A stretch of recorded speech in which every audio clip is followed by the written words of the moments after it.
Welcome back, guys. Today's episode, I am sharing 8 terrifying true night shift encounters from Alaska. Before we start, make sure to like and subscribe to the channel and leave a comment with where you're from and what time you're watching. That way, YouTube will keep showing you stories just like this one. It's time to get comfortable and let the darkness take control. Now, let's begin. I've worn the brown hat 12 winters up here, running night patrols from Fairbanks to Dead Horse. The haul road will make a scholar out of you if you survive it. You learn to read snow like print and listen to the wind like it's delivering news. I'm not giving names because a few of us are still working and we don't put everything in a report. But I'll tell you this much. Mile markers stop mattering after midnight, and there's a voice north of Adigan that doesn't belong to dispatch. Late February. The kind of cold that makes your eyelashes try to hold hands. Coldfoot had gone quiet except for the generator rumble and the board TV chatter in the cafe. Even the board guys got bored. I signed out the cruiser, ran the pre-trip, and slid up onto the Dalton, tires whispering on ice-polished hardpack. The sky wore a smear of aurora like a bruise. My radio had that thin layer of static that means the aurora's in charge. A trucker called his mile and I called mine. For an hour it was just me, the pipeline, and snowfields that tried their best to look like the ocean. The call came a hair past midnight, semi-stalled with hazards near the shelf driver not answering. No name, no plate, just a ping from another rig who'd passed too tight for him to stop on that grade. Asked copy, I said and nudged the speed down. I know that stretch. Everybody who wears this uniform knows that stretch. You don't hurry to the shelf. You arrive at it. I found the rig where the caller said it would be, jackknifed at a lazy angle, cab straight but trailer yawed toward the ditch like it had second thoughts. Hazard lights ticked red against snowbanks, the light diffusing in the frost on my windshield. The diesel smell hung low, and there was a sweet note under it I knew too well. Antifreeze. The road surface there had that varnished look of thaw, freeze, thaw. Black ice hides under a dusting like money under a rug. I parked behind, angled just enough to block a rear end from anyone coming in stupid, and popped the cruiser door into wind that bit my cheeks. My flashlight beam slid across chrome, salt crust, and the open driver's door. Interior light on, seat empty. On the floor, one glove, the good kind with the leather palms. The seatbelt buckle bent like someone had yanked it too hard and made it lose that perfect click. Coffee in the console, lid ringed with cream that had freeze-fused to the plastic. Thermos on the passenger side, still steaming where the dash heater breathed on it. Asked to dispatch, I'm on scene, I said. The radio chewed the end of my words like a dog might chew a bone, happy but distracted.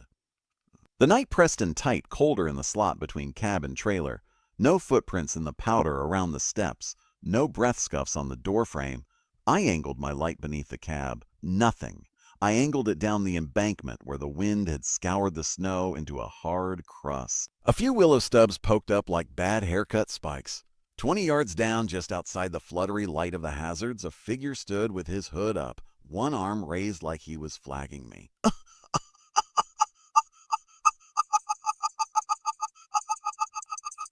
My voice went out and got swallowed. "Where are you?" a voice said on my radio, saying my name in a tone like a parent pretending not to be angry. Calm. Too calm? Not my dispatcher. Not any trooper I knew. Soft, like whispering into a mitten. I pivoted, scanning for movement, the kind you see out of the corner of your eye before your brain decides it deserves attention. My breath plumed in my flashlight's beam. The man down the embankment turned a hair, enough to catch hazard light red on the lenses or eyes or whatever was there under his hood. He lifted his other hand. Slow, universal come here. Everything in me wanted to go. You stop for people. That's the law up here. The radio crackled like a vinyl record burning up, then cleared with dispatch's voice, clipped, familiar. They didn't use my name. They used my badge number the way they do when it matters. I own it. We're getting an open mic. Confirmed status. I answered. In the open space between my words and theirs, I heard something I still don't like admitting. The radio said my next sentence before I did, my voice jumping ahead of me by a breath. It didn't echo. It predicted, like the night had decided I wasn't keeping up. I took 2 steps down the embankment. The snow crust held then flexed, that warning feedback through your boot that says 1 more pound the wrong way and you'll post hole to your hip. The cold went mean on my exposed skin, that bone squeeze ache you can't shake even when you go inside. The truck's hazards clicked. Click, click, click. Between the clicks came a sound like someone rubbing an oiled glove against a microphone. "Rusty, you there?" A trucker's voice said out of my radio, soft, layered under static. Recognizable. Rusty was a driver who went off the road the year before near Dietrich and didn't make it. I'd pulled body recovery on that. We used to see his name on the CB and then it stopped and nobody used it after. "You don't, Anita Hook," the voice said. "It's deep." The tone was casual, like a guy asking for a second cup of coffee. The light found the figure again. He'd gotten closer without the movement that should have moved him. No drift broken, no crust shattered. His parka's fur ruff didn't stir in the breeze that tugged at mine. I said, "Because you keep your script even when your mouth feels 2 sizes too small, sir, I need you to stay where you are." Or he tilted his head as if he'd heard me through a wall. "Where are you?" my radio said again, using my name this time like it belonged to someone it loved. Behind that, if I'm honest, I heard breath. Not mine, not on the mic, in the car, in the cab, in the cab. As if someone sat there and breathed slow into my radio like it was a seashell. The world narrowed to the beam of my light, the red blink of hazards, the soft whine of the aurora in the radio band, and the man holding his hand up down the slope. I took a third step and the snow under me made that hollow sound everything in you recognizes as false. Something took hold of the back of my collar. Not wind, not cloth snagging, a hand. Strong. The pull was steady and mean. I went backward up the embankment like a kid yanked out of traffic. My heel slid and found nothing, and for a long half-second I was in the in-between where gravity introduces itself by first name. I flung my weight sideways and slammed shoulder first into the trailer's side. Pain bloomed hot and clean all down my arm. The radio's belt clip bit my ribs. Down the slope the figure stopped. It cocked its head like a raven does when it's casing you. The hazard lights flickered, 1, 2, then held steady like someone had put a thumb on the blinker and told it to behave. Light came up the slope to where I lay. The snowplow I'd been hearing at the corner of attention finally broke over the low rise, blades sparking faint blue where it kissed a buried rock, amber bar lights straubing the night into segments. The driver laid on his air horn because that's what you do when you approach a scene and want to be seen. In the flood of orange from the bar with snow spun to glitter, the man on the slope was gone, not walked out of beam. Gone? The surface where he'd been was smooth as a frozen pond. No imprint. No shadow. Not even a gust mark. My radio went dead the way an animal goes still when it hears something bigger. The plow idled up, blade lifted, engine grumbling. The driver leaned out, wind cutting his words into chunks. "A bad ice up round the bend," he yelled. A shelf slicked like a skating rink. He didn't ask about the driver like he wanted an answer. He asked like he wanted to hear me say a normal string of words, so the world would be normal. We coned what we could cone, laid chems to make a ribbon of wrong that other rigs would respect. I walked the cab with the plow guy, headlamps, and our 2 breath clouds, the only signs we were alive. Thermos steamed under the dash vent. Blue ball cap on the dash. CB mic on the seat. Wallet in the console with $8 and change in quarters and dimes and a bent Canadian. No keys missing. No blood unless you count that faint metallic tang that sticks in your nose and won't go. Footwell clean. Footwell clean. Foot pegs clean. No footmarks in the powder below the steps. None down the embankment. On the snow just at the trailer's far corner, a circle the size of a dinner plate melted a centimeter deep and refrozen smooth. When I pressed my gloved finger to it, the slick rang like glass. A hook came up from cold foot. We staged the scene, waited out the wind, and got the trailer squared. A driver doesn't just evaporate. We put out a bolo. We checked pullouts, pipeline access roads, the little places a man might crawl to sleep away a panic. Nothing. The report read like they always read. Arrived, observed, secured, searched, negatives, additional patrols. In the margin of my own memory, here's what else stayed. Later that week, night shift, same section.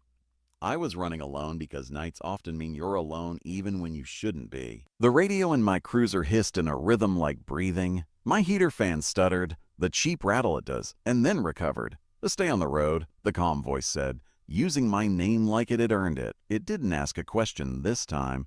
It gave a fatherly order. I eased my foot off the gas without thinking and came around that blind swell to find a caribou bull dead center, his breath steaming, his halo of hoarfrost making him look like a saint. If I'd kept speed, I'd have put him through my windshield and my windshield through me. I never said the voice was evil, just said it wasn't dispatch. I mentioned the radio oddities to a partner who's done this job longer than me and doesn't scare easy. He nodded without nodding and told me that in 2, a trooper got spun out just north of there and went down into the willow with his cruiser, rolled twice, and came up right side with his life still in him and his radio on. The only thing he remembered between the second roll and the next breath was a hand on the back of his neck and somebody saying, "Hold! We write what we can put in a report. We don't write the hand part." A month later, the spring sun came back for real, making diamonds out of everything.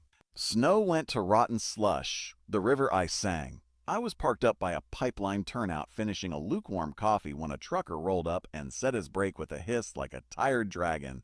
He climbed down, tapped my window, and asked if I'd found his friend's hat. He described a blue ball cap with a frayed bill. I told him yes on the dash. He nodded like he'd already known. He called me, the driver said, looking at the sky instead of at me.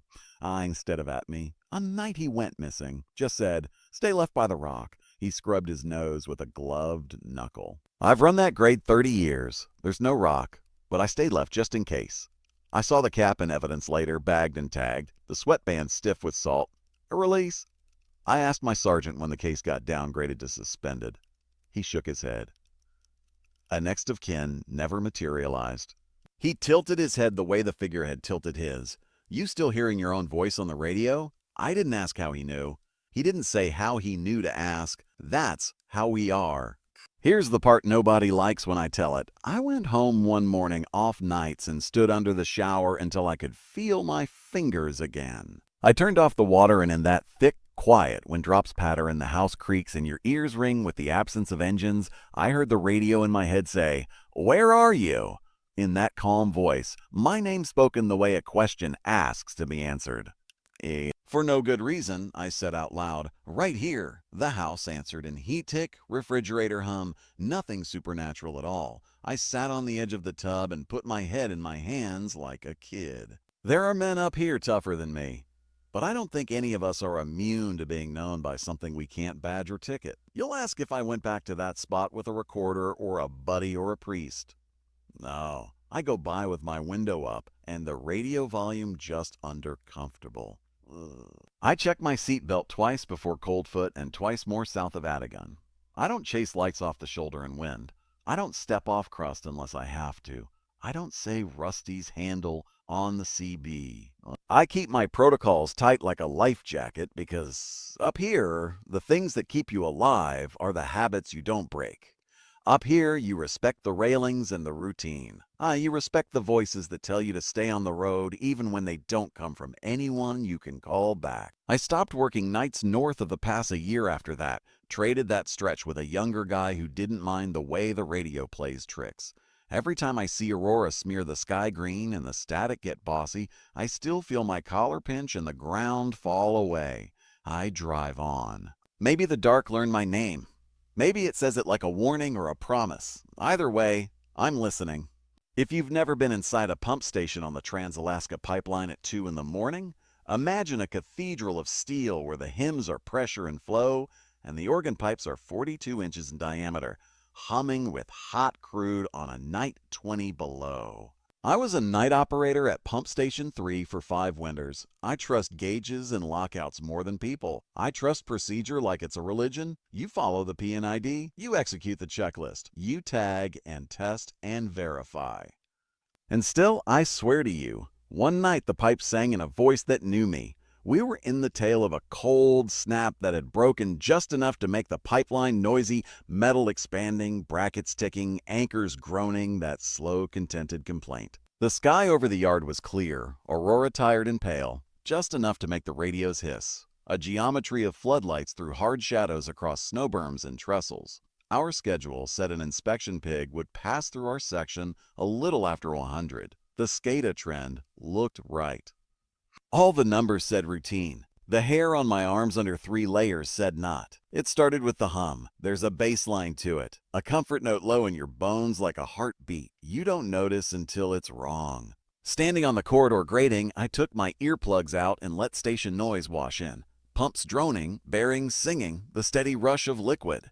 The hum that night was too smooth, like a violin bow over the edge of a glass. The pitch held, then modulated in a way I couldn't explain with flow or temperature. I walked past the mainline pumps hand on handrail. Breath fogging in little puffs, the big heaters beat back without winning. At the pig launcher, everything read right. The status lamp blinked its slow content. Pressure at the trap was nominal. Isolations were in place. We had zeroed out and bled down per the book, ready to hold the pig if anything upstream looked ugly. I put my gloved palm to the main line and felt the hum crawl up my bones. 2 short, 1 long, then a pause. Not Morse for any letter I remembered, just a shape. I keyed the radio. "A control, ops," I said, my voice dry from the heat. "You seeing anything odd on the upstream differentials?" Static nibbled the end courtesy of the Aurora. Mic and control came back casual as chewing gum, as smooth as butter. "You want me to throw a hold? Let's stage on it," I said. "A pig's early by a hair according to the signaler?" I stepped outside to do the yard walk. Cold slapped me like a joke you've heard too many times. Snow squeaked under my boots.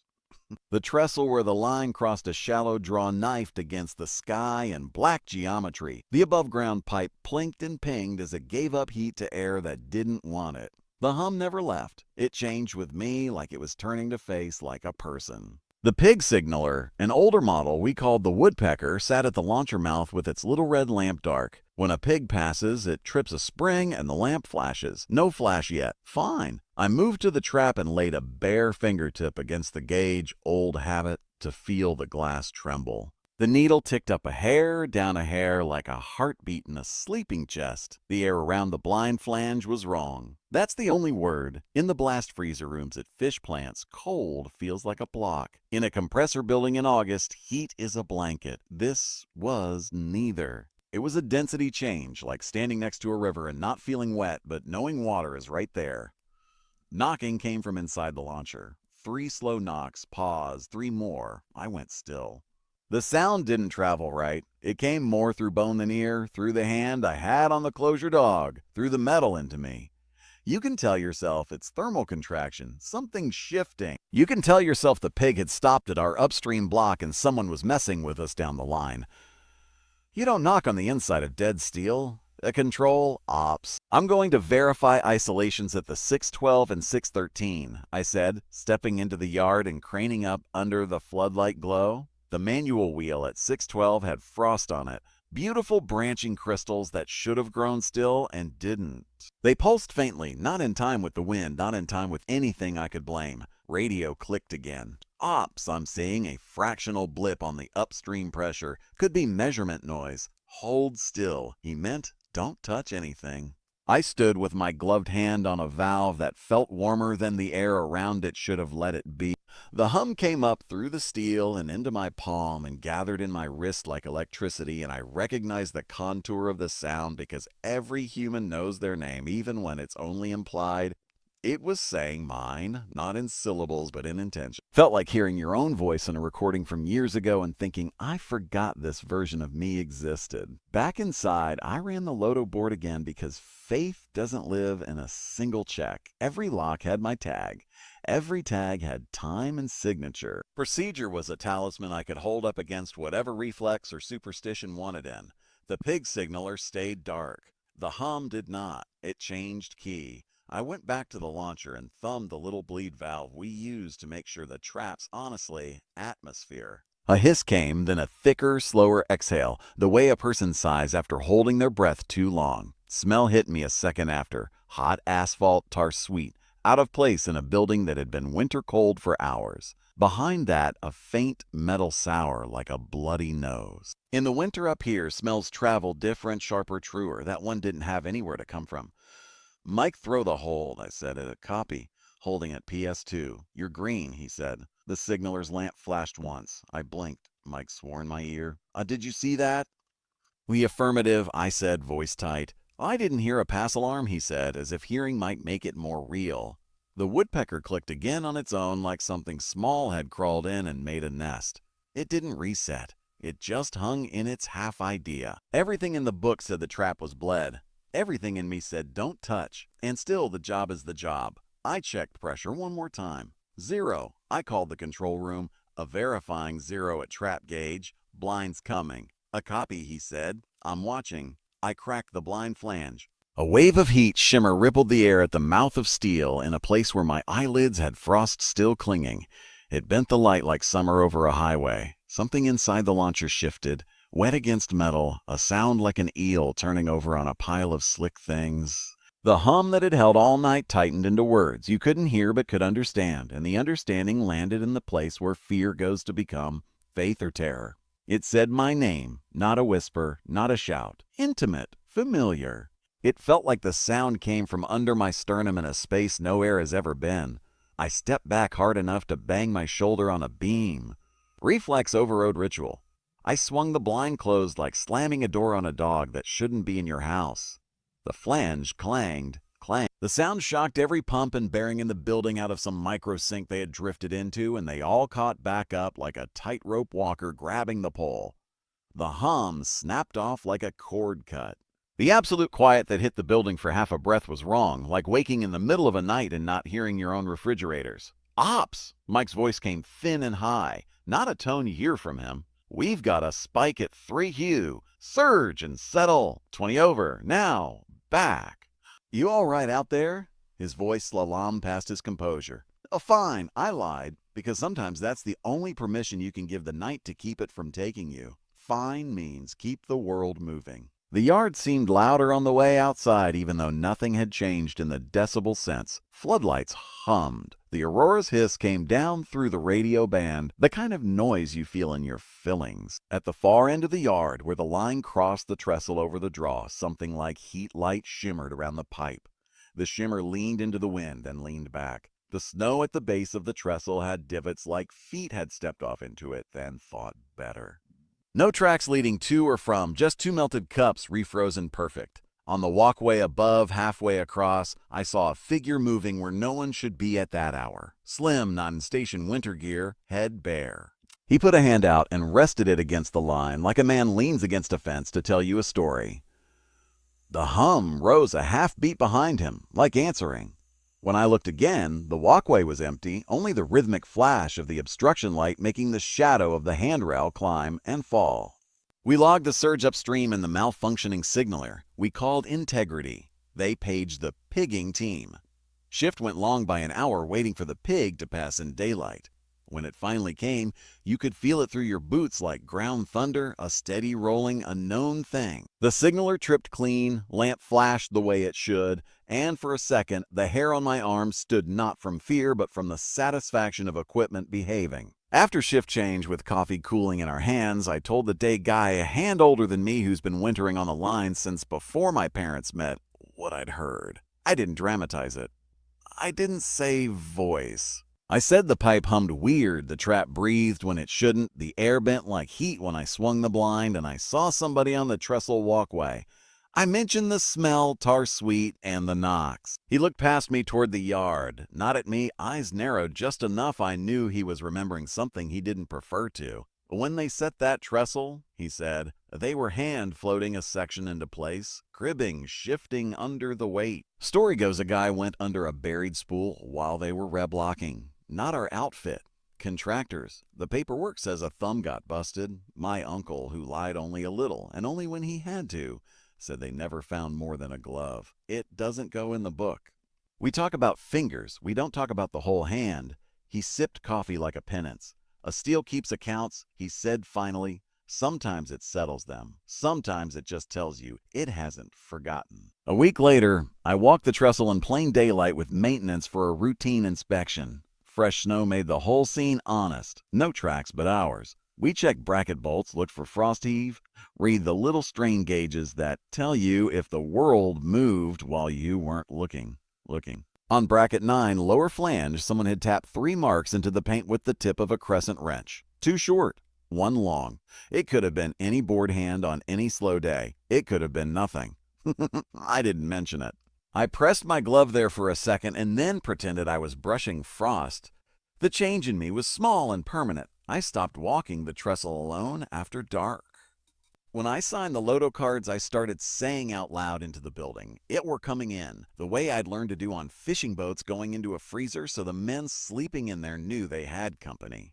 Superstition by another name is redundant checking. It doesn't hurt anything.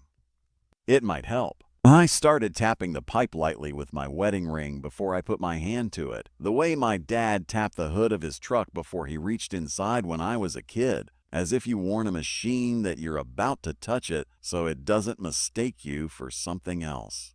You can check our logs for the surge. There'll be a note. You can check the maintenance ticket for the signaler replacement. You won't find an entry for air that breathes cold like heat and says your name in the place where bone meets sound. That entry lives in me. It changes how I trust quiet. It changes how I stand with my hand on steel and wait to feel if what I'm touching is asleep or listening back. I left the line after 5 winters for a job that didn't require me to know if the night had a voice. Sometimes after a shower, when the house is quiet and water still runs faintly in the pipes, I hear a hum under the floorboard's hold and then pause in the shape of something like my name. It could be nothing. It could be old ear. It could be that the things we work with long enough learn us the way we learn them. If a piece of steel calls you by name, maybe it's not malice, maybe it's memory. Either way, close your blind like the book says, bleed your trap, tag your locks. And when the pipe sings, don't answer unless you mean it. I worked the night shift in a seafood cannery in Dutch Harbor for 2 seasons, the kind of job where you wear out 3 pairs of gloves a week and ammonia hangs in your sinuses like a ghost. Nights were me, a forklift, a checklist, and a block freezer that could kill you in 10 minutes if it wanted. We joked because the other option was thinking too hard about the silence behind those blue steel doors. It was a Tuesday in January. Everyone else was on filet line except me. I was stacking pallets, icing, and babysitting the blast freezer while the spiral ran cod. Outside was a dirty mass of snow and salt fog. Inside the cold room, the lights buzzed and the frost crawled over everything like white mold. The cold has a sound when it's working right. Fan hum steady, the occasional crackle as rime forms on the lintels, the squeak of your boots on ice. That night, those sounds were all there. I'm telling you that so you know I'm not making conditions into something they weren't. The safety latch on the big room had been sticky for weeks. We logged it. Maintenance logged it back. Everybody said the same line. Use the internal release and radio a buddy. I pushed a loaded pallet in, set it parallel to the back wall, and when I turned to pull the door, it didn't give. No big drama. Sometimes the rubber gasket freezes to the jam. I leaned my shoulder, counted to 5. Nada. Standard procedure. Don't panic. Use the internal release, radio a buddy. I thumbed the release. It thunked like it should. The door didn't budge. I pulled my radio. The display stuttered, lines of digits and hyphens. Then the screen went black like the cold had pinched the battery dead in one go. I banged on the door with my gloved fist. Someone banged back from the other side in the exact same rhythm. You tell yourself a lot of rational things in those seconds. Sound echoes weird in steel rooms. Your own knocking can slap back on a delay. Feel like answer. The latch is sticky, the gasket's glued by ice. Give it a second and try again. I banged another cadence. The answer came back with the same pauses between hits I'd just made. I laughed in my hood, breath frosting the inside of my balaclava. Okay, I said out loud to nobody. The temperature in a blast freezer is mean cold, north of -20 with wind you can't see. Your breath makes crystals that sting your cheeks. Every sound is sharp in there. The fan up in the ceiling hummed its constant hum, and the coil stood white with hoarfrost feathers, each frond perfect like a fern. On the far wall where the frost thickened into curly feathers, I dragged a gloved finger to write my name, D-A-N. The fabric squealed against the frost. It left a dark trail, my heat searing momentary through. I pressed my palm flat. When I pulled it back, the print shone wet for a second, then flashed into crystals so quickly they made a little audibly crisp sound. Across on the opposite wall, where nobody was and nothing had touched, a handprint bloomed in frost as if a warm palm had pressed there from within the wall. Fingers long and not quite right, the index crooked away, my finger bends, but on the wrong hand. My name formed underneath in letters that looked like a kid trying to mirror right for a school trick. The letters were reversed. That's where I lost the ability to narrate to myself about thermal expansion. I started talking because sometimes your own voice is a rope you can hold. "Hey, anybody in the shop?" I shouted. My breath cloud hung in front of my face like a still photo and then drifted sideways with the freezer fan. I banged again. The same rhythm came back through metal, perfect like a copy, like a smart Alex sibling. "There's a pallet hook we use to drag loads, metal handle with a forward hook that bites wood. Mine lay on the floor by the door, the end rhymed white. I grabbed it and stepped to the heavy door seam where shop-warm air should have warmed the gasket from the other side. I wedged the flat of the hook into the seam and leaned. The metal bit. The hook sang a little note. The door gave an eighth of an inch. I leaned harder. The rubber squealed. Behind me, down the aisle between pallets, plastic wrap whispered. I leaned around the corner of a stack and saw a shadow shape on the other side of the shrink-wrapped fish, a human silhouette black against white, head cocked like it was listening back. It felt like a heat breathed and frost bloomed on the plastic from the inside as if a mouth pressed from within. The shape of the face wasn't precise. It was the suggestion of nose and laugh lines in the soft valley above the lip. It was familiar the way your reflection in a dark window at night is familiar when you catch it as a shape more than as features. I backed toward the door slowly, the way you do when you think an animal's in a room with you and sudden moves will turn a bad idea into a worse one. The internal release handle sat at shoulder height with a little plaque that said in block letters, "Use only in emergency." I shoved it again. Funk. Nothing. I put the hook back to the seam. The metal sang higher. The smell of the room changed, a faint sweet rank like old seawater and wet cardboard. The air got colder by an amount you could feel in your gums. I tried the radio again. Dead. The fan hummed, the hum going fractionally out of sync with itself and then back, the way a train clacks wrong when it hits a bad joint. The plastic whisper got wetter. The pallet wrap popped like knuckles. "Hey!" I shouted, not at the door this time. Dumbest word to say to a thing that may or may not be a thing. It made me feel more human, more in charge of my own feet. The door gave a hair more. On the other side, faint through the crack, I heard the shop forklift backing beep somewhere distant and voices blurred into a murmur. My chest loosened. I wedged the hook deeper, leaned hard enough my boots squealed. My right foot slid a millimeter and my thigh bang trembled with effort. The gap was 3 inches maybe. Warm air came through thin as a breath. A wedge of fog rolled into the freezer and crystallized midair in glittery I wanted to cry like a child. That's when the face on the pallet wrap pushed through. The plastic wrapped around its features like cling film over a bowl. The ice on the inside melted in an outline. It was my face, not mirror perfect, off by a decade in either direction.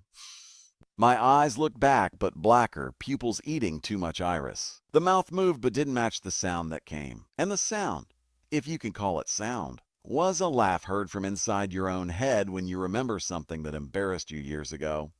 The teeth behind that laugh were too even. It put a hand against the wrap and the wrap stretched like skin. The hand was mine in all but the wrongness you see when a mirror shows you left instead of right. The bent index finger from a break 3 summers back was there, but on the opposite hand. The callus on the ring finger where I rest a box cutter was in the wrong place. It shouldn't have been anything. It was everything. The wrap squealed as the fingers kneaded like a cat's. A thought I hate came into my head. If it tears through, it will be warmer on this side. Warmth, even if wrong, even if it belongs to something that is not me. I shoved the hook like I was spearfishing and not prying. The lip of the door popped past the gasket. 3 inches became 4. The room beyond breathed like a lung opening. A wash of fog pouring at my face like smoke. Warm shop hitting cold freezer. The edges of the fog crisp, sheets of tiny ice crystals forming and falling. I threw my shoulder against steel, screamed without words, and the door jumped. A hand grabbed it from outside, another hand over that one, and they yanked like they were hauling a net full of money. Dan, Miguel's voice bright with effort and fear. "A push, man, I pushed." He pulled. Between the two of us and the hook and the 1,000 pounds of whatever wanted the door shut and whatever wanted it open, the door crossed its point of stubborn and swung. I fell forward into shop air at 38 degrees, and it felt like spring. My knees hit paint-flaked concrete. Hands got under my armpits and dragged.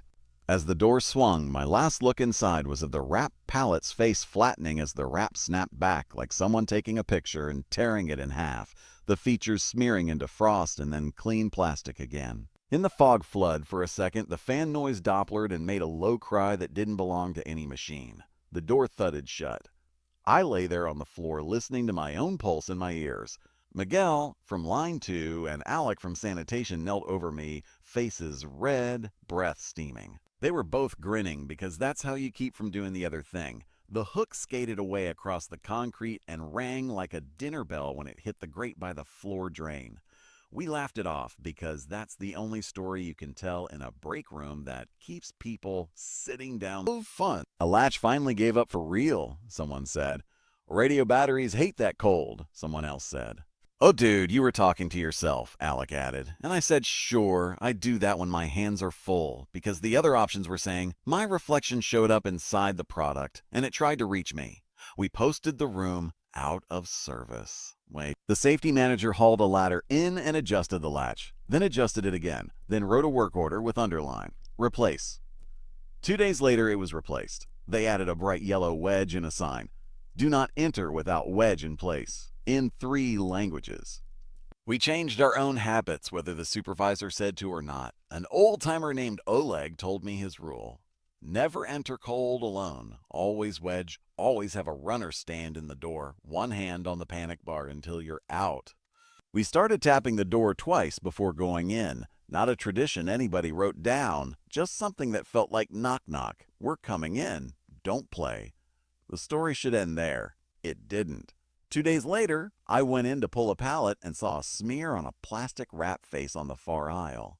Someone had put their face to the pallet from the outside and blown warm breath to see a ghost in the frost. Teenager move. Nothing we hadn't all done in walk-ins when we got bored. It made me mad in the petty way fear makes you mad, like someone was mocking the feeling I'd had. I walked over and pressed my palm to the plastic. My handprint came up clear. The handprint already there matched mine exactly down to the bent finger. I pulled my glove off and put my bare hand to the wrap for half a second. Long enough to make a crisp ghost, not long enough to stick. Ah!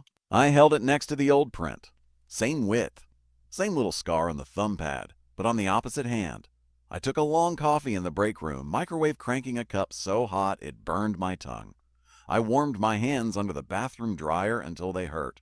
After that, little things. Alone in the freezer doing a count, I'd hear a plastic crack 2 aisles over and find a load settled an inch, wrap stretched in a way that made the shadow of a head where there wasn't one. Reset the radio in the shop, and for a second it would bleed a ribbon of white noise that sounded like my voice asking the question I was about to ask. The temperature log printed a line that dipped to -31 at 107 and bumped up to -25 at 109, even though no defrost cycle was set. When I asked maintenance, they shrugged without shrugging. The guy from refrigeration, a pro who smelled like copper and pipe dope, looked at me for a second too long before explaining how sensors lie when frost builds a certain way. Or he added, not smiling, a freezer says hello. I brought it up once more in front of a crew who've all had their own nights. Alec crossed himself without thinking, realized what he'd done, laughed, and crossed himself again, ironically to cover it. Miguel, who's been at sea and seen worse, pulled his phone and showed me a photo from a year before. A frost pattern on a pallet door that looked like a face screaming. We thought it was art, he said. I posted it and got yelled at. He swiped away. We stopped posting ghost art. There was one more thing. I didn't tell anyone this part for months because it's the single piece that made me feel ridiculous.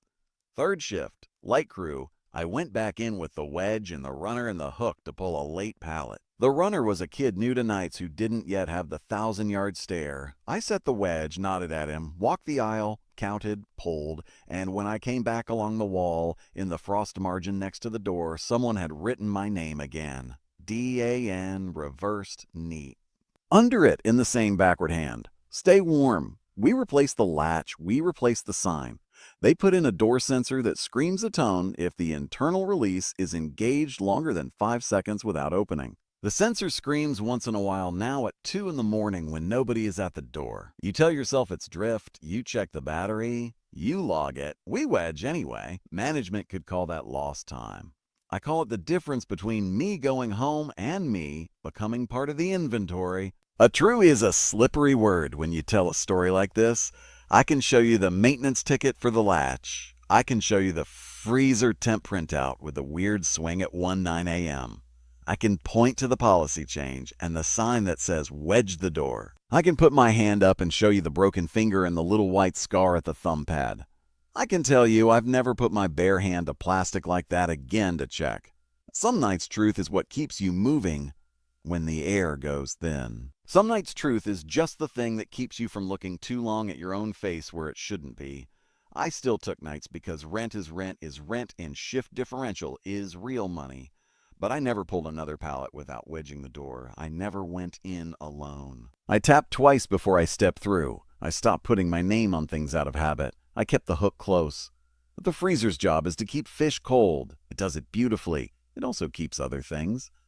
Silences, faces, moments that should melt and don't. And you can stack the ocean's harvest on pallets and shrink wrap it and price it by the pound.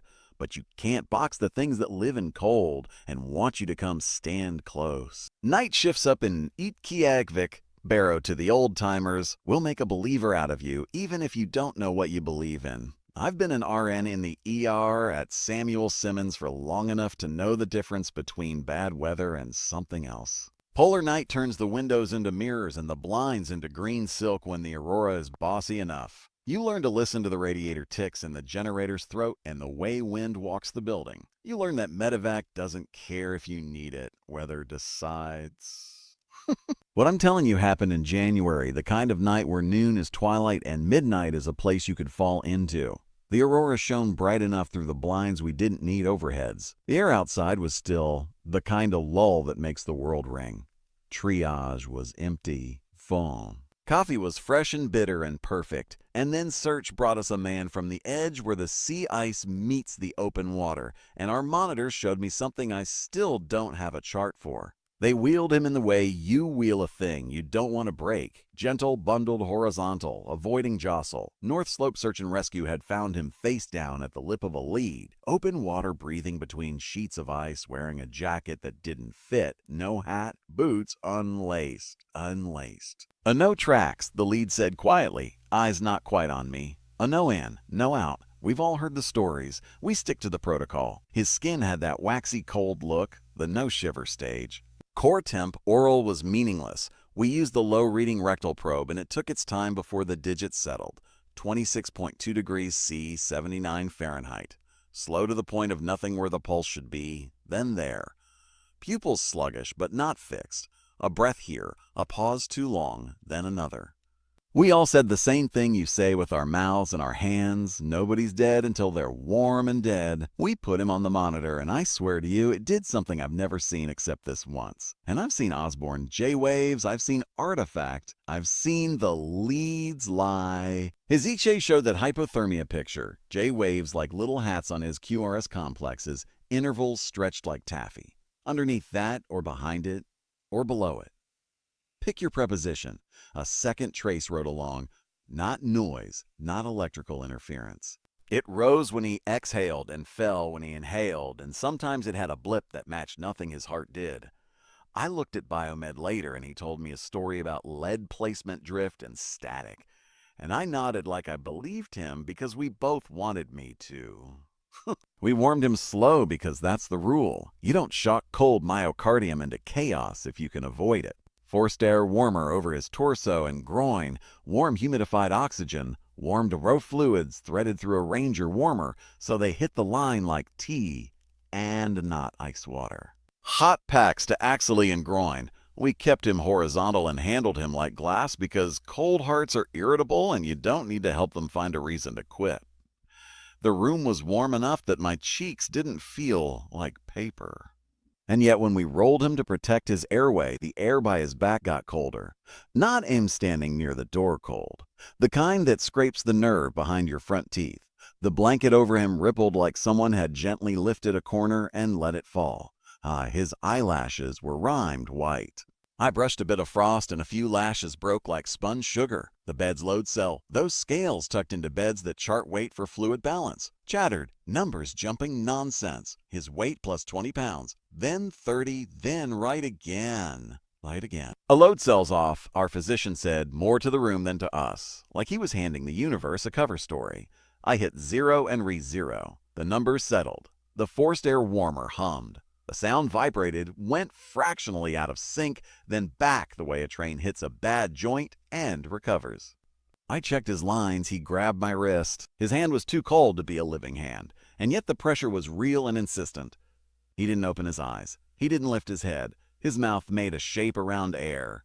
"Oh, don't," he said, not a whisper so much as air shaped into a word. "Oh, don't pull me back." His grip left a numb ring around my ulna that burned a half hour later like a sunburn from the inside. We dimmed overhead, left the aurora through the blinds to light us the way the sky sometimes does here. The curtain at the edge of the bay bowed inward as if someone stood just outside and pushed in with a shoulder and then didn't. I stepped closer and felt the temperature drop like a trap door opening. My breath made a cloud. Across the bed Lili, another nurse, lifted her hand to rub her forearm and her breath clouded too. "Is it cold in here?" She asked no one, then the heater kicked a little louder to argue with us. On the monitor, the second trace did a thing I have no language for. It pulled away from the baseline like a swimmer breaking the surface and then sank again. The leads were fine.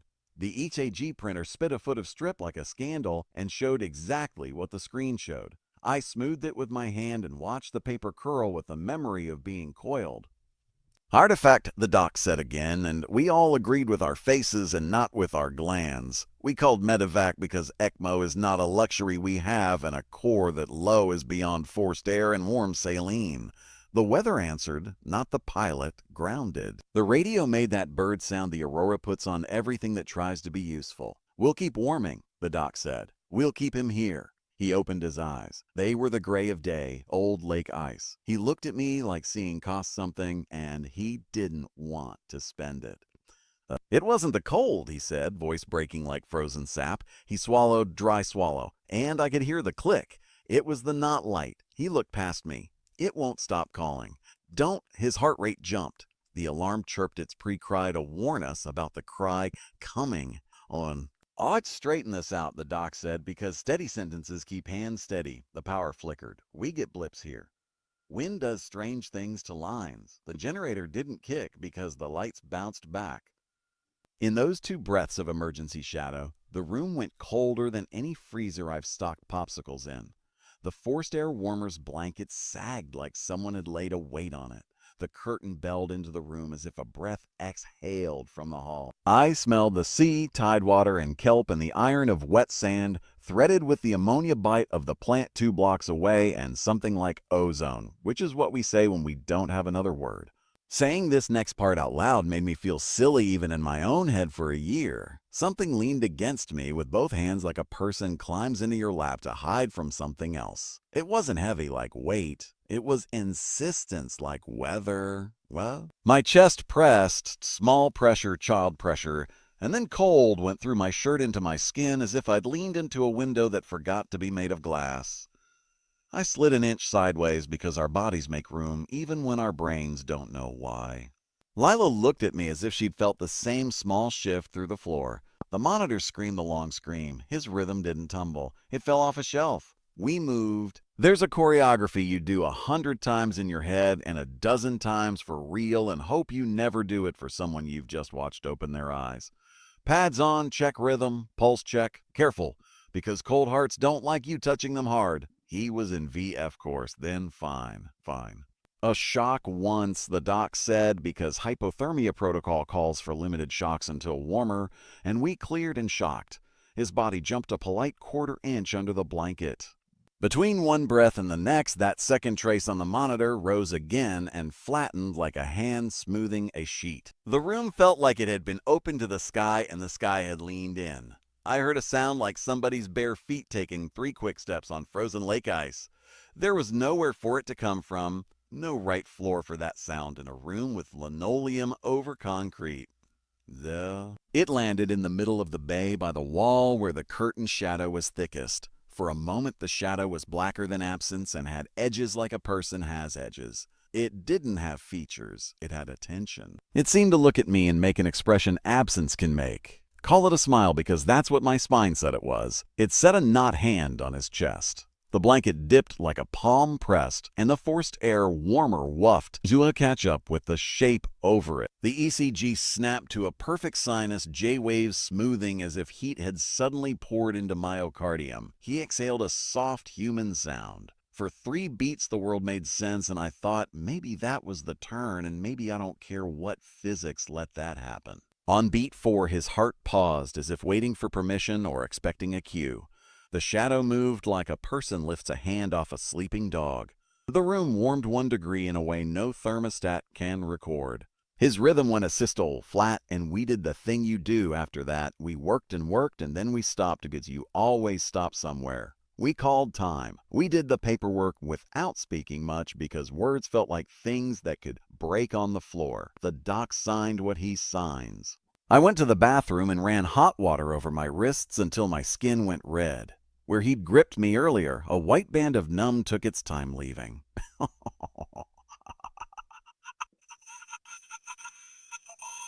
The Sky Navy that pretends to be. The inside of my windshield bloomed frost fingers where my breath hit the glass before the defroster woke. The streaks looked like 5 spread digits pressed into cold. I swiped with my sleeve and the print smeared like breath on a mirror. I pulled the chart later for the line feed.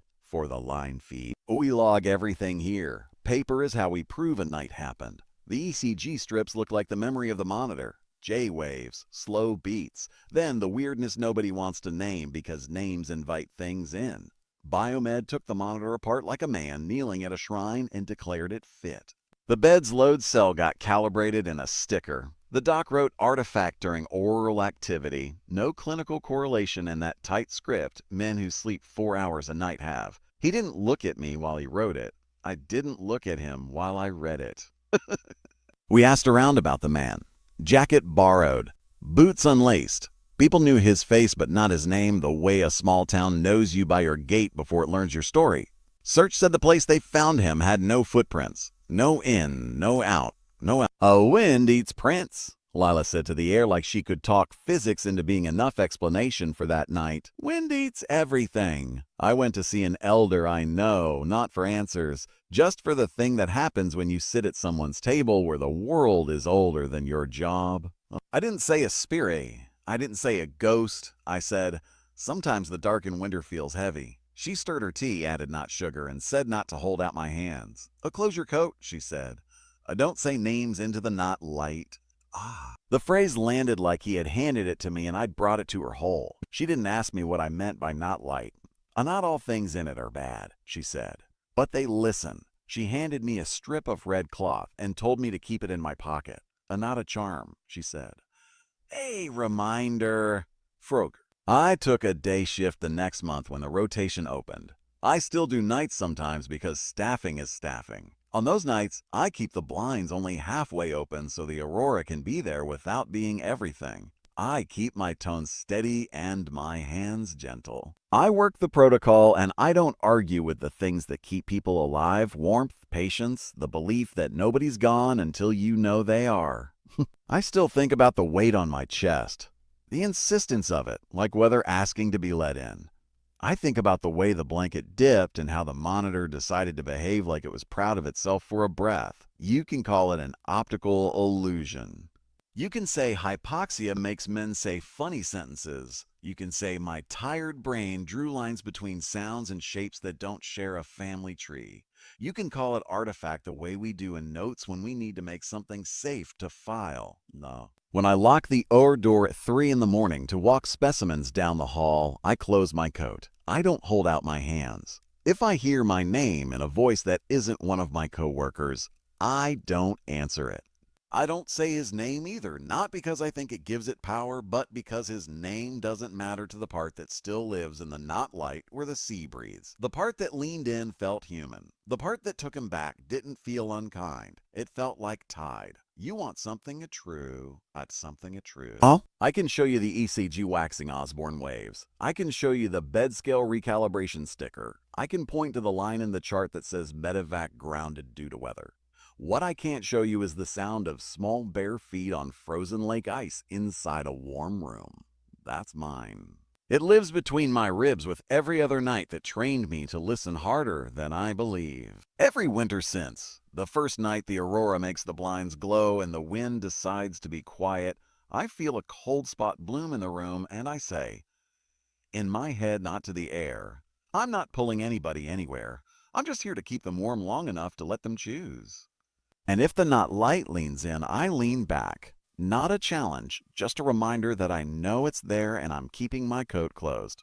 I plowed the Dalton night shift for Dot for 5 winters. You learn the drifts like old girlfriends and the frost heaves like your own back.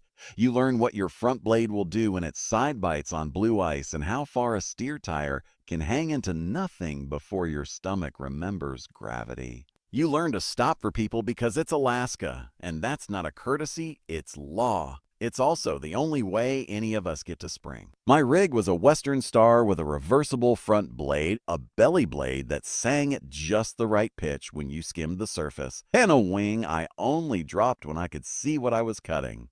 Amber bar light, whip flag snapping in the mirror, 2 radios, Dot and CB, both low, so it felt like company without feeling like a crowd. Coffee in a steel thermos that kept it drinkable until 4 a.m., which is about when you need company most. It was one of those nights when snow falls without falling, wind resculpting what's already there. The world was a white tunnel and my headlights were 2 floating coins buying me 30 yards at a time. I was northbound out of Coldfoot, chains on, the wing up because the drifts were still promised more than threat. The aurora was a faint bruise above the clouds, enough to make the radios toothy with static. I had the road to myself. Then the shape stepped into the beam, both arms up. Wait. He stood dead center of the lane, hood up, parka a dark smear against wind-carved hardpack. Hands high, that means you stops in any weather. I idled up, blade lifted, and swung the your side door open because the passenger door sticks when it's below 0. My cab filled with cold like a bucket fills with water, fast and complete. He climbed in without bringing a storm with him, which I only noticed later. At the time, I kept my eyes mostly on the road, because you always do. He pulled the door shut gentle. His hands were bare on the grab bar. If you've ever felt a bare hand on frozen metal, you know it, and you also know the hand doesn't come away without a story. His did. Where are you headed? I said, throttling down so the blade squeal wouldn't drown him. He answered, a cold foot, like a man who'd like to be anywhere but where he was. His voice had a dry scrape to it, like wind through snowgrass. I nodded, because what else do? You lose your rig? I asked. He said, down by the shelf, and that hit the center of me like a small hammer. We rode 20 seconds quiet. The heater fan whispered. Heights, the heater fan whispered. My breath made small clouds in the beam of the dome light. His didn't fog the glass. I didn't notice that either until later, lying awake with the noise of wind under the roof. He smelled like wet wool and iron, not rot, not musk. Clean the way running water is clean, cold clean. No. Is seat belt? I said, habit more than anything. He reached for it without looking. I heard a sound I've only ever heard on river ice, thin ice giving a little. Not the metal on my belt. Not the familiar click. Just a small sound that went into my teeth. Obith. I glanced peripheral and saw the strap cross his parka. It looked right. Something about where it lay wasn't right. But with white pouring at you and the road stealing your attention, you file small wrongs where you don't have to look right away. The radio hissed and a driver up north called a whiteout near the pass. His voice tight but joking like drivers do when they want fear to be a shared memento and not a live thing. I answered back, with road conditions southbound. The hitchhiker turned his head toward the speaker like he was listening for a particular name. "I'll slow for the shelf," he said. "Not advice, instruction." If you've never done the chandelier shelf in a blow, picture this. The road pretends to be as wide as it always is, while wind eats at the downwind side until the crown holds nothing but its own confidence. Drifts make cornices that will cliff under you if you press them wrong. Overflow from a creek will polish an innocent gray to black glass. Your delineators stand there like soldiers until a truck kisses them and then they disappear and you don't know where the edge is anymore. My plow's blade hummed and I lifted it a hair, letting it kiss the surface without biting. The snow has a sound when it's hiding a trap, smoother than it should be, like someone sanded the world to take the truth off it. "Oh, where'd you walk from?" I asked. Not because it mattered, but because saying normal sentences keeps the weird from getting leverage. Down by the shelf," he said again, and then added, "before the wind took out the rock." I frowned. There's no rock on the stretch we meant by that word. Not in the lane. Not unless something came down the cut. The word rock did a little trick inside my head like ice does when it shifts. We crossed a small bridge, and the tires did that whisper they do on a deck, the sound telling me I was on structure and not on dirt. I tucked the blade and eased off the throttle a breath. If you've driven this road, you start to see the next 15 seconds as a memory you haven't had yet. The night was making fewer promises, and the wind was making more. The white hardened into a sheet, and my beams made it into theater gauze. The man didn't talk. He looked out the windshield with a kind of attention you only see in men who know what happens when you stop attending. He didn't fidget. He didn't tuck his hands. He didn't do what cold does to bodies. That thought came and went like a bat. The CB lifted a voice that shouldn't have been there. An old handle nobody uses anymore said soft like a secret. "A breaker for dot northbound. You got your wing down?" The voice had the smile of an old friend in it. My thumb hovered over the mic and then set down on the desk. I didn't answer. The man glanced at the speaker with his mouth turned like someone just told him the punchline to his own joke, and he didn't like being the butt of it. "Oh, don't," he said, "not to me. To the radio." The road surface turned to velvet under the blade. Velvet is bad. It means sugar snow over ice. The truck's front end, light in the way a boat's bow, lifts into a swell it can't see. The aurora hiss came down into the speaker and made my fillings buzz. The world narrowed until it was two yellow coins and the sound of hydraulics and a heartbeat I couldn't guarantee was mine. The shelf arrived the way bad roads do, first in your hands, then in your eyes. The wheel got light. The crown under the left tire gave a long, slow sigh like a tired person laying down. My right hand had the wheel. My left went to lift the blade to stop the side drag before it became a lesson. The left front tire felt for purchase and found less than a word. Everything in me prepared to ride it out, which is a nice way to say, to go where the truck wanted to go and try to make that place survivable. The man's hand moved with a speed that wasn't surprising until later when I thought about it. He didn't grab the wheel like a hero in a movie. He set two fingers on the spoke and pushed. Insistent, not rough. The wheel nudged right. My hands helped because they believed him before my mind caught up. The front tire found a lip, a ridge, any God's own nib of something and held. The rear slid, then lined like a dog deciding not to run. The blade let go its pull and the truck squared to the world again with a little hop that felt like relief. We stopped inches from where the downwind side of the shelf had undercut. Headlights washed over the nothing my tire had been about to introduce itself to. The overhang hung like a lip with icicles for teeth. The drift on the edge flexed once and then held, a threat with manners. The wind chose that moment to shove at the cab, and the truck did the small dance trucks do when they know you need to be reminded who weighs more in this conversation. I turned to thank him, to tell him he didn't ever touch the wheel again, to say anything that would let my heart move back into my chest from wherever it had gone. The seat beside me was empty like brand new upholstery. No indentation. No rime on the seat. The seatbelt hung limp, a scratch of frost along its weave like a ribbon that had been outside. Melt water pooled where his boots should have tracked and ran toward the floor drain under the mat. It looked like the puddle a guy leaves when he comes in from a storm, except there was no storm on him when he climbed in. In the small pool of water, something metallic glinted. I put fingers that didn't want to obey into the cold and picked it up. A coin. Canadian. Inean. Caribou head, what most of us call a moose, wrong but affectionate, on one side. The queen on the other. The date made my mouth go dry. 1998. I knew that year before I saw it. It's a year the shelf gets told in stories about.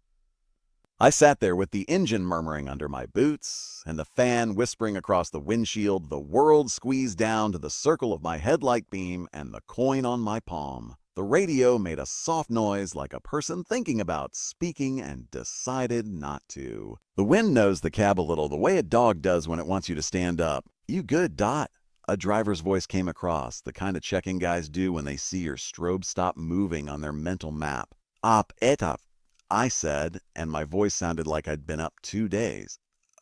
Shelf's undercut. "Stay crown." He thanked me and I put the truck into low and crawled, blade lifting nothing. Wings still up because my heroics had been used up for the hour. I eased past the soft edge and didn't breathe until the reflectors told me I was past the worst of it. Back in Coldfoot, skin thawed in a way that hurt but told me I was still a creature that belonged to blood. I set the coin on the counter by the coffee urn and asked the night clerk if they had a lost and found for strange, specific things. He came over slow, the way you do when your feet know a story you haven't told your head yet. He didn't touch the coin. He looked at it the way I look at the shelf before I drop my wing. "You hear him?" he asked without asking what I was talking about. I raised an eyebrow to make him say it. He didn't. He said, "In '98, Dot lost a plow off the shelf in a blow. He used to throw a Canadian quarter in the ashtray before he went north. Superstition. Said if Canada could ice a whole world and still have towns in it, maybe a little of that rubbed off. He had another superstition, too. Never answered the radio if anyone whispered his name. Said the dark wants you to say yes and you don't know it that." He picked up the coin finally and flipped it. It rang against the laminate with a tone too bright for a thing that had been in water. He slid it back to me. "You keep that," he said, not kindly and not unkindly, "and no lost and found for some things. I kept the coin in the cup holder 'cause maybe you keep a thing like that, or maybe it keeps you. When the white starts singing you into it, you ease off. You listen, you listen. I don't slow for snow I can push anymore. I slow for edges. When the radio says my name in a tone that sounds like an old friend leaning around a doorframe, I don't answer. When I have to drop my wing near the shelf, I talk to the truck like it's a horse and ask it to help me not be stupid. There were afters like there always are. 2 nights later, northbound again. I heard boots on my cab step while I was rolling, 3 light taps like somebody about to climb in. I looked at the mirror out of the reflex that keeps you from dying. No one there. I reached for the lock on the passenger door anyway because my hand wanted that ritual. The lock button was already down. Another time, in a ground blizzard that took all the edges away and turned the world to milk, the CB lifted a voice that said, "Don't wing this one?" So soft I thought I'd imagined it. I kept the wing up. A trucker coming southbound broke out of the white at the last second, hugging center because he'd lost the shoulder in his mind. If I'd been hanging into his lane sloughing drifts, one of us would have written the other into a story our families wouldn't like hearing. On a day shift come spring, with sun making the world look benign and benign being the lie it always is, I found the coin tails up on the dash where I hadn't set it. I don't tell you that to make you think the coin moves. I tell you to say the coin was always where the coin was. My memory is what moved. I taped it to the dash with a loop of duct tape so it couldn't slide. That was for me, not for the coin. A trucker I've known a quarter century sat with me over stew at the cafe and told me he saw a man stand in his beams at mile 230 something one night, both hands up, then disappear when he blinked. He laughed it off in the telling, and he didn't laugh in his eyes. Maybe the shelf keeps a crossing guard, he said. Maybe it takes one if it needs one. He scraped his bowl clean. Either way, I slow there and I don't feel stupid for it. I didn't put this anywhere official.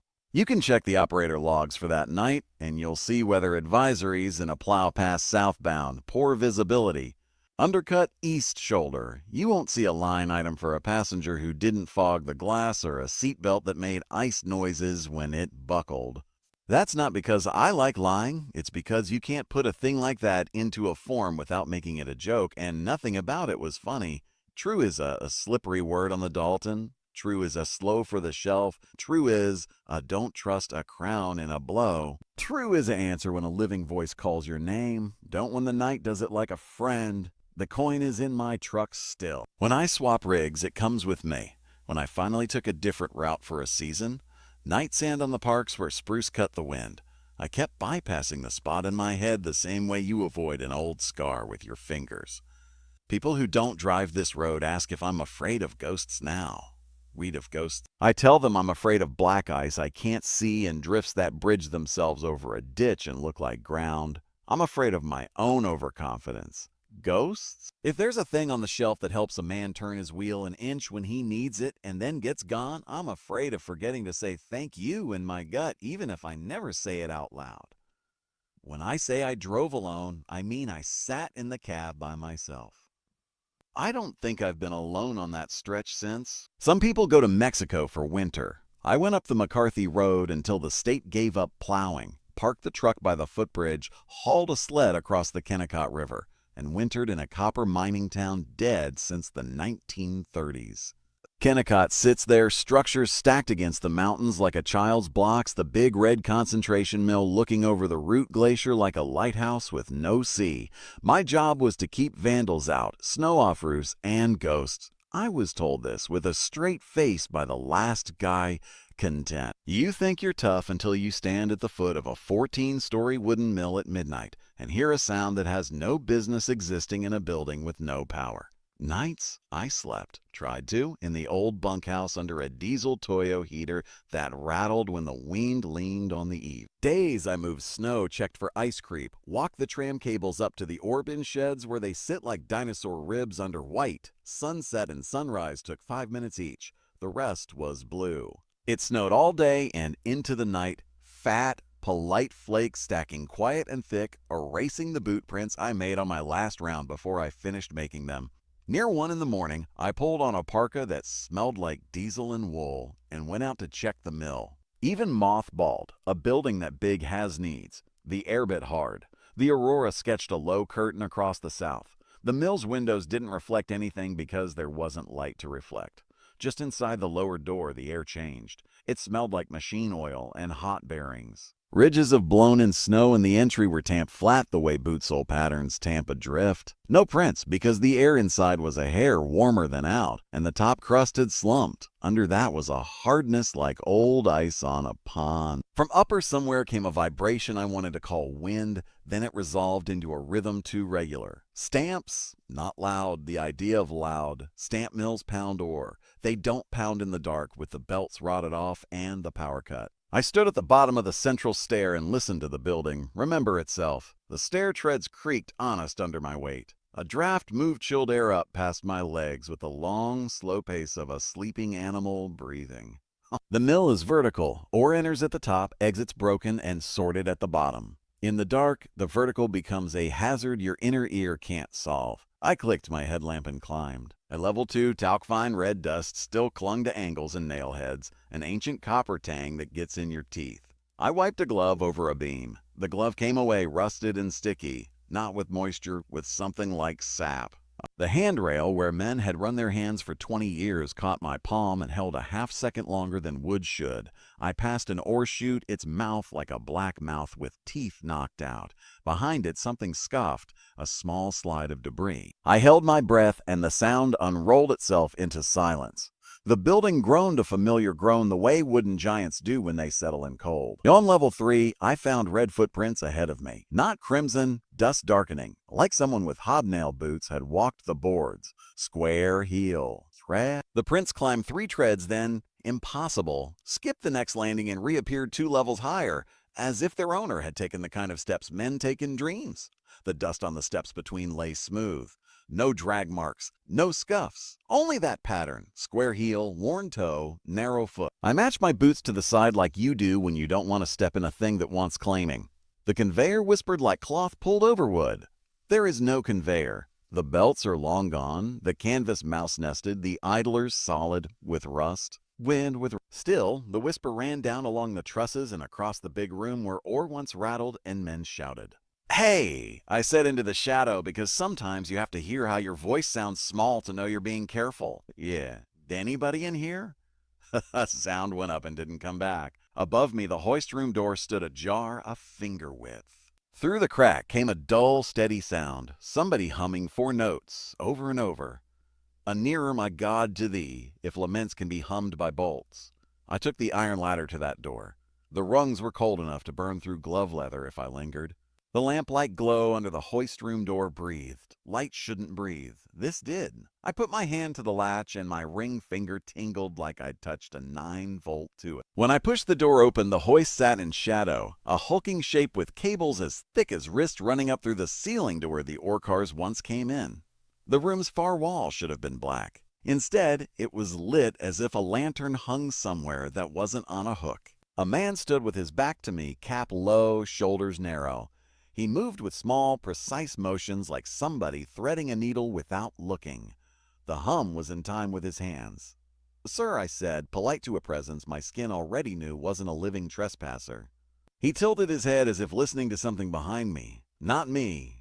The hum cut off mid-note. He turned and the face that looked at me was not a face the way faces are. It was mine run through flour and stamped on canvas.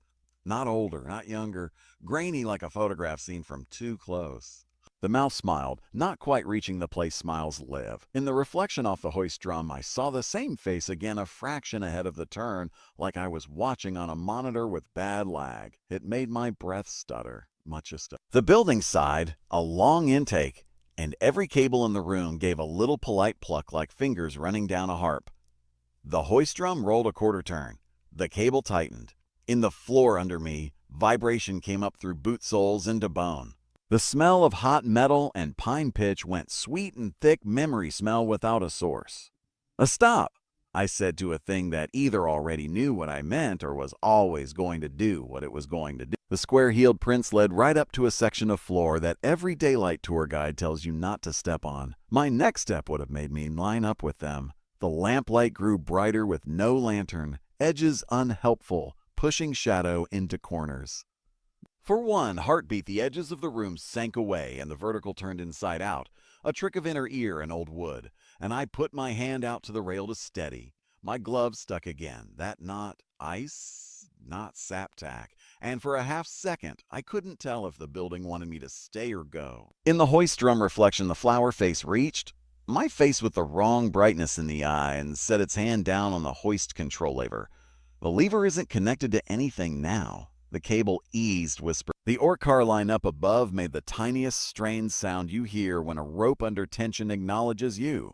It was like listening to a story stop short of its bad ending. Everything in me wanted out of that room anywhere that didn't teach me more about weight and cable and memory. Staying meant seeing how far a building can wake without power. Leaving meant turning my back on a thing that knows stairs better than I do. I stepped back. The floor underfoot flexed. Not like rot, like breath. My heel hit the seam between good board and untrustworthy.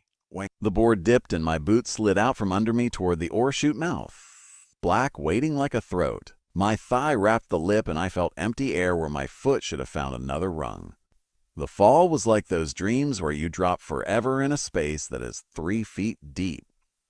Something caught the back of my parka, hard, not a snag pull. My collar bit my neck and shoved my chin down. I slipped 2 inches more and then came up, hard like a fish on a line brought back over a gunwale. My boot found the board again. My knee screamed. I hit the deck and stayed there a second, cheek to wood, breathing the dust and little burning pulls.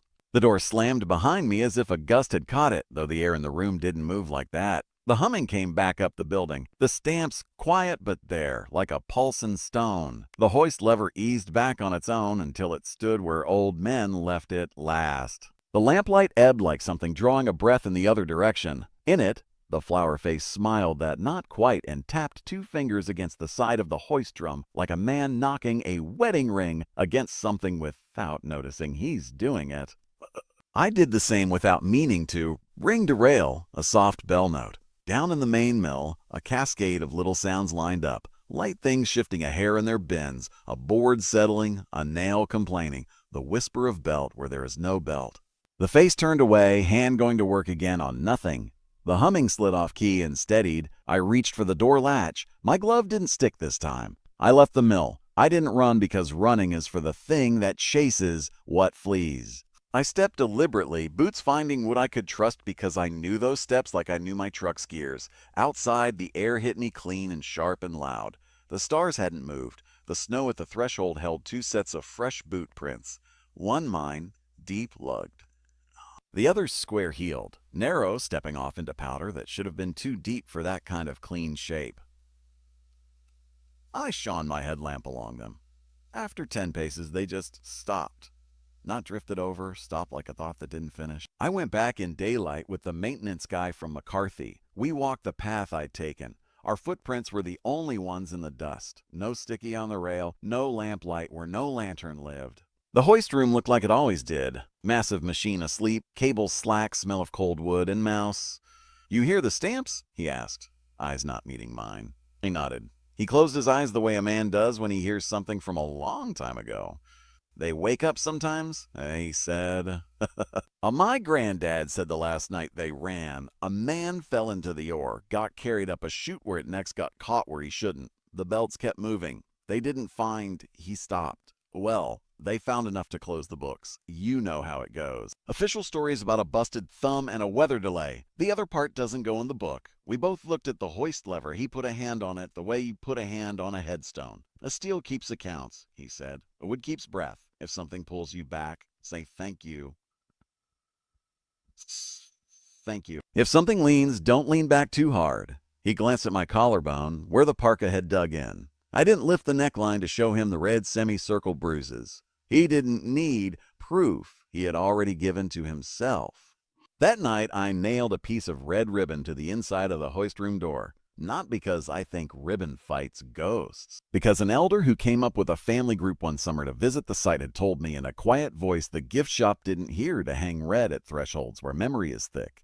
"A not magic," she said. "A manners. Through the rest of winter, I kept my rounds." Dulman. I knocked twice on the lower door with my knuckle before I went in. Not to warn something off. To announce myself to a building that might like to know who's visiting. The stamp rhythm returned twice, weeks apart. Both times around midnight.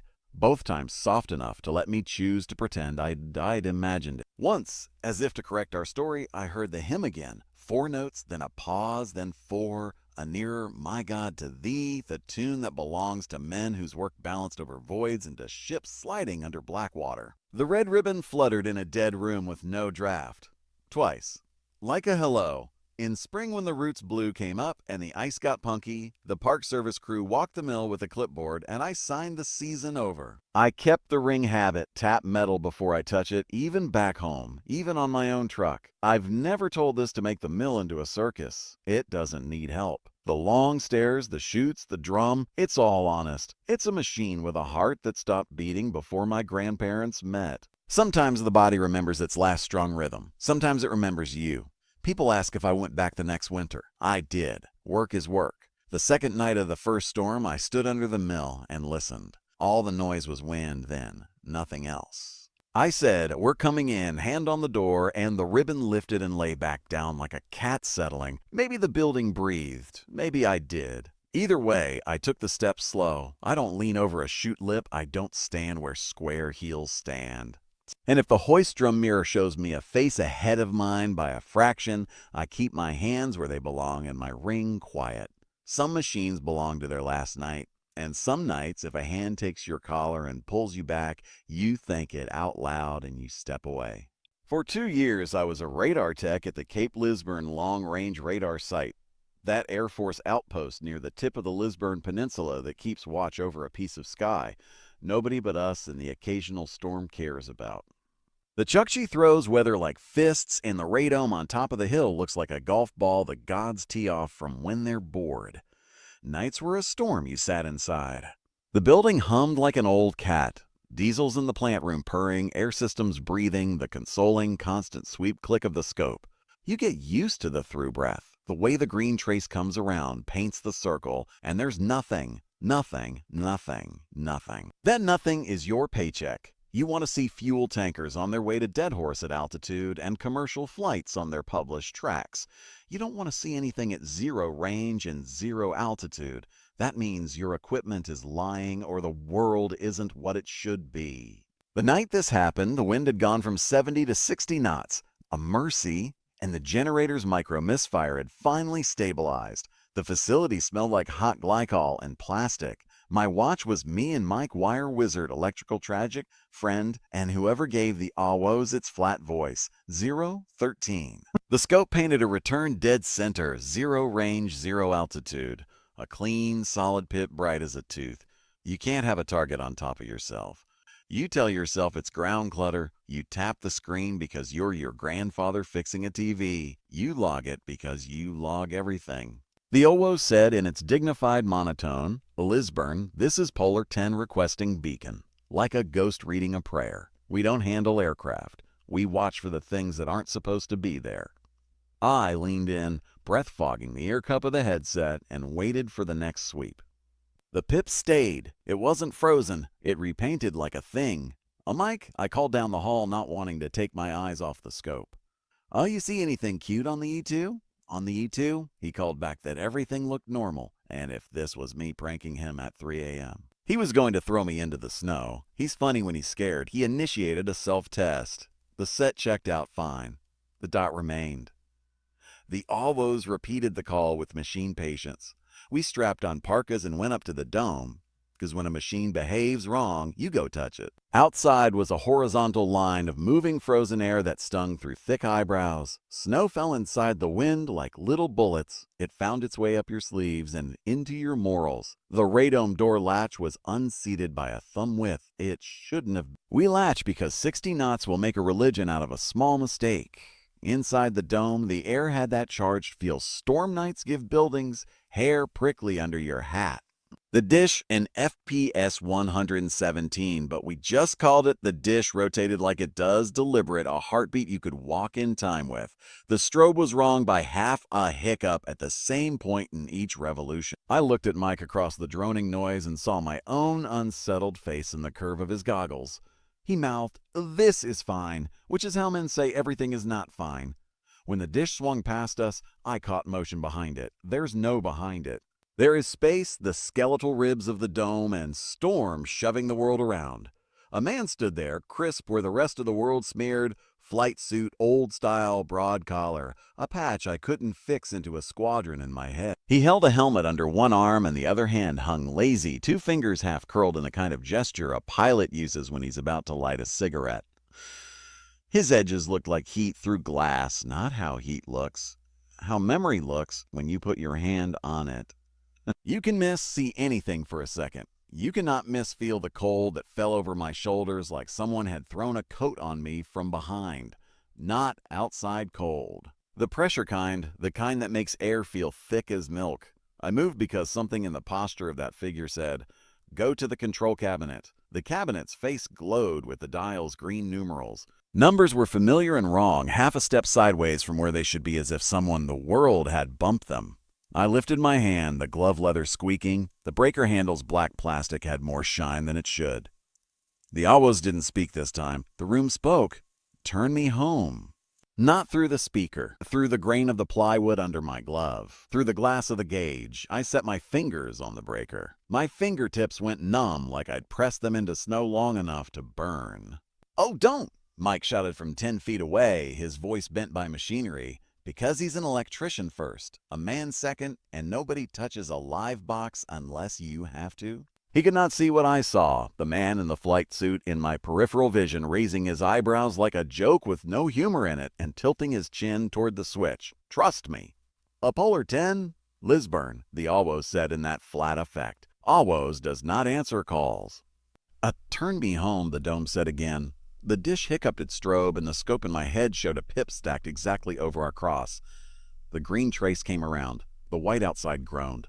I didn't turn the breaker. I took my dead-feeling fingers away and stepped back one pace like the world was a dog, and I was reminding it, I didn't come here to take its bone. The dish eased itself. That's the only word. Instruments will lie. They will fail. They do not self-correct in response to what your stomach thinks. The strobe synced. The dot on the scope in my memory disappeared as if someone lifted a pencil off a piece of paper. The man in the flight suit lifted his empty hand and set the helmet where his head should be in the arc of the dish's travel. He walked forward into the space the dish would occupy on its next sweep and didn't emerge on the other side. We stood in a noise that wasn't quite the normal noise and then was. The AWOS announced wind 60, visibility less than a mile, temperature 20 below. The facility was a cat again, purring. Back in ops, the scope was boring in the way that buys you sleep later. We sat with our elbows on the console and looked at the log because that's what you do when you need to prove you aren't nuts. You look for someone else's handwriting. The wrinkled log from 1957, pencil entries nearly smudged to ghost, had a note in a hand gone out of fashion. Ghost Echo observed, false target overhead 1015. No further action. Beside it, a smudge like a thumb, no name. A line through it like someone had decided later to pretend they hadn't written it. In spring, when the snow bared the gravel by the fence, we found a scrap of fabric caught on a wire near the radome stair. Faded green tight weave, not modern Nomex, something that would have itched. We turned it over in our hands and put it in the trash because that's what you do with evidence that doesn't help you repair anything. A month later, on a night when the wind dropped to a whisper and the world decided to be kind, the scope painted a faint, wandering echo at the very edge of range, skittering like a drunk firefly along a constant bearing. We watched it come slow, stop, come some more. It vanished 3 pips out. Pfft. A Polar 10, request beacon, the AWOS said into the hum. We don't do beacons, I said to a room that knew that already. I cut the AWOS audio to ops because the voice had decided to creep under my ribs and I didn't want it there. Oh. Mike left a sticky note in the log. Be advised, if AWOS says turn me home, kick me under console. We didn't tell the new guy, not because we're cruel, because he needed to earn his own arrangement with the sky. Here's the thing, there were crashes up here. There are names in gravel. There are crosswinds that will take a wing into the cliff and leave the rest in the ocean. You don't need a ghost for that. You can call what we saw a reflection layer doing an inversion trick. You can call the AWOS glitch a recorded test playing back through a ground loop. You can call the man in the flight suit a trick of peripheral vision and adrenaline and a high-noise floor. You can call the voice of the dome your own temples communicating with themselves. True is, the latch was unseated.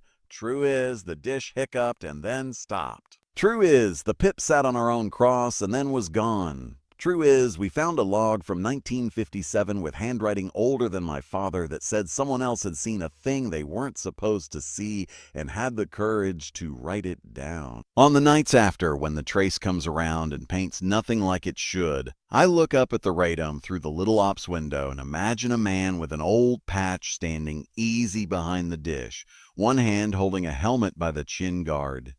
2 fingers half curled because that's how his hand rests after years of doing a job where that gesture ends sentences.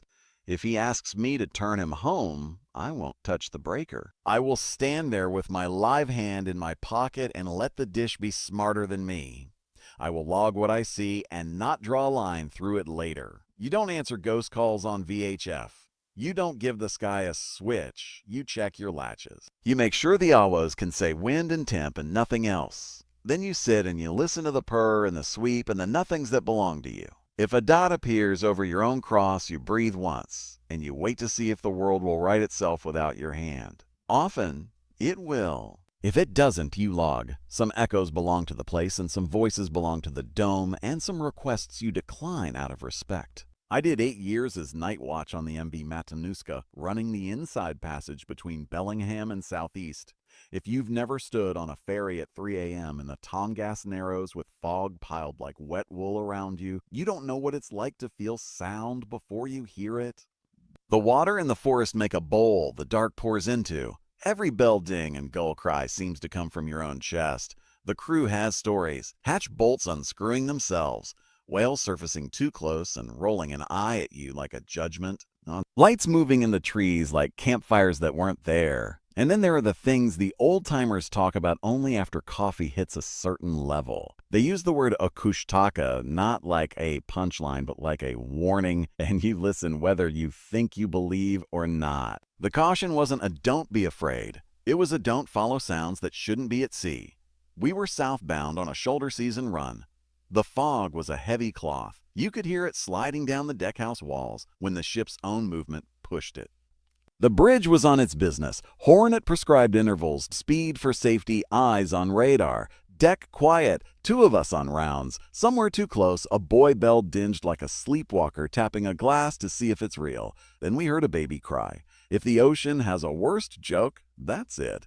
It's the exact right sound to make a person go toward it without thinking.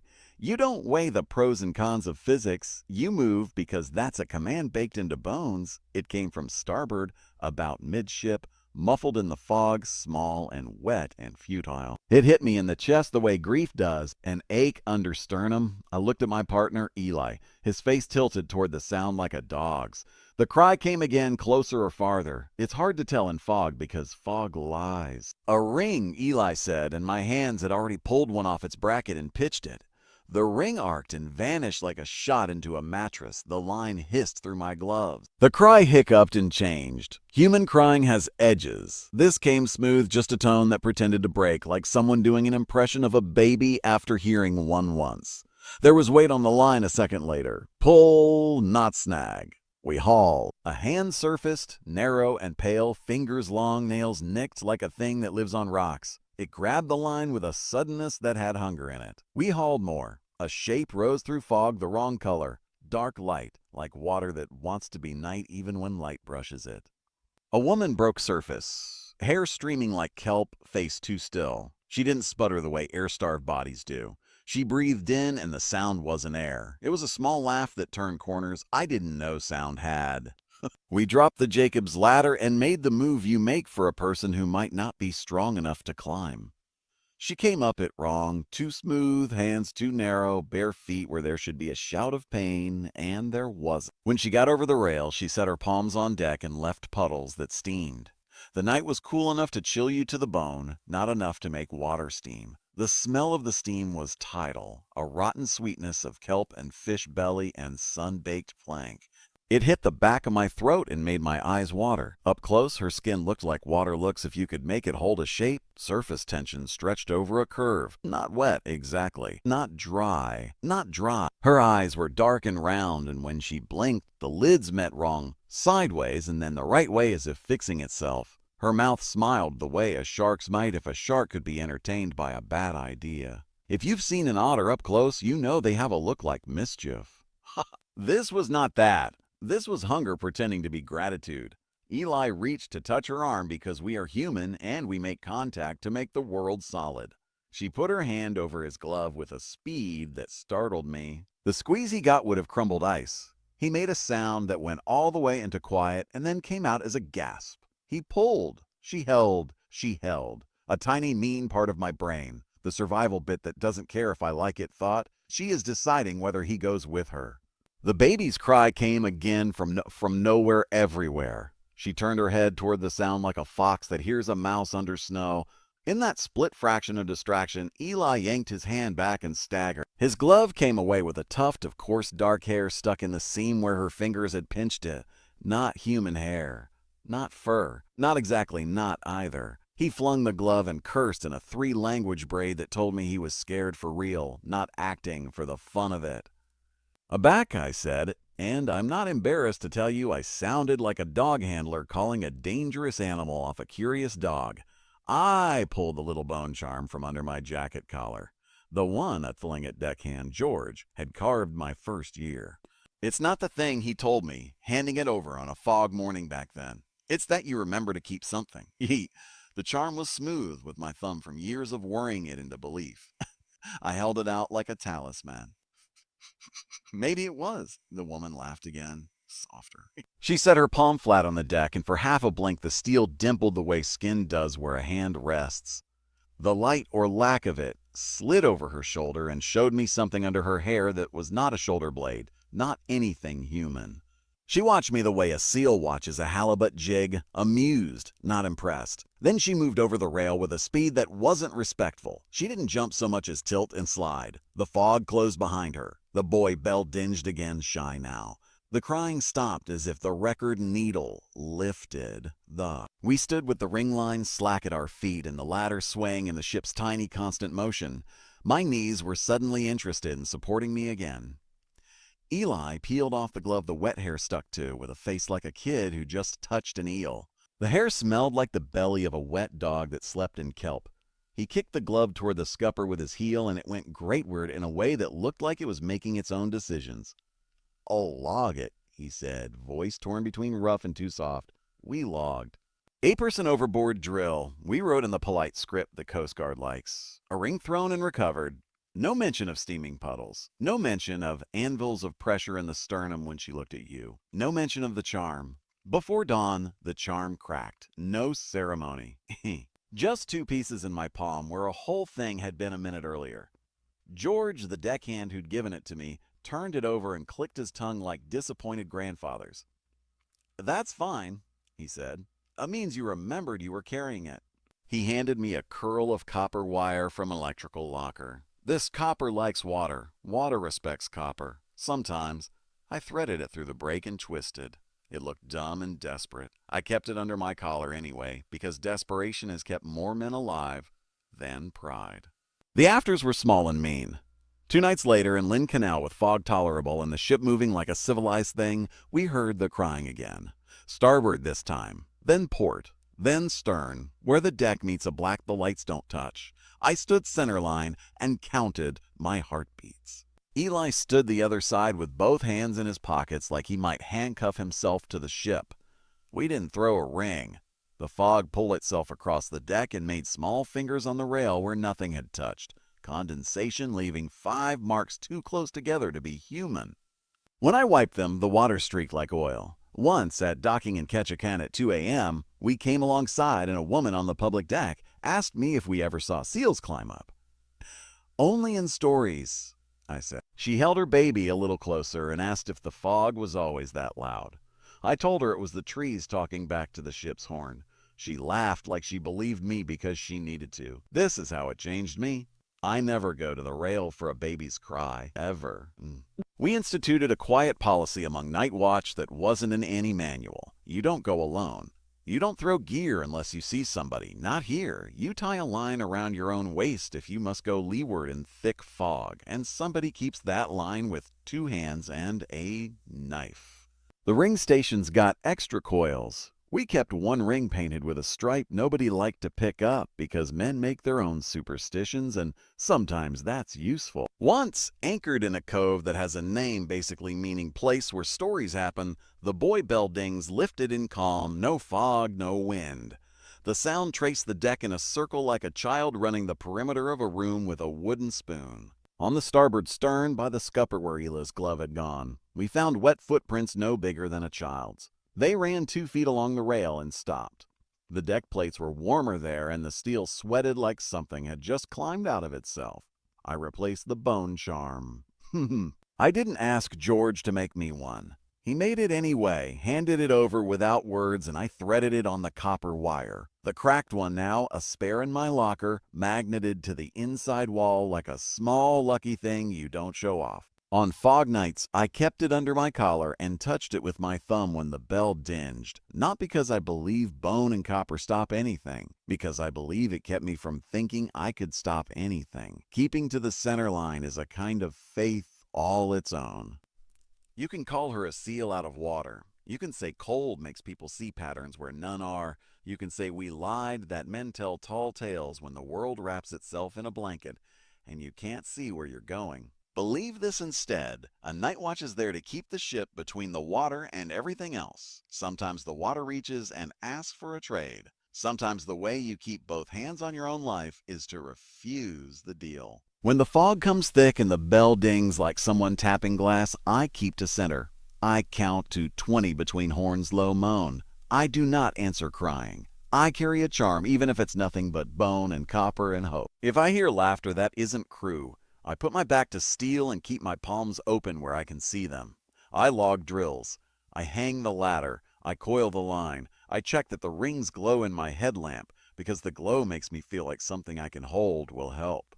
We pulled into Bellingham one morning after a run like that, and the fog burned off like a shrug. On the dock in good daylight, a kid cried, human and needy, and his mother kissed his head. The sound made me cry with a stupid rush of relief. Eli clapped me on the shoulder, careful deadpan. "Oh, we don't go to the rail for that either," he said. "We laughed because it's easier than laying down the other truth. The water will always have more patience than you. Keep something, Keep your center line. And if Fogwoman comes up the ladder smiling like she's remembered your name, don't be rude, but don't be polite either.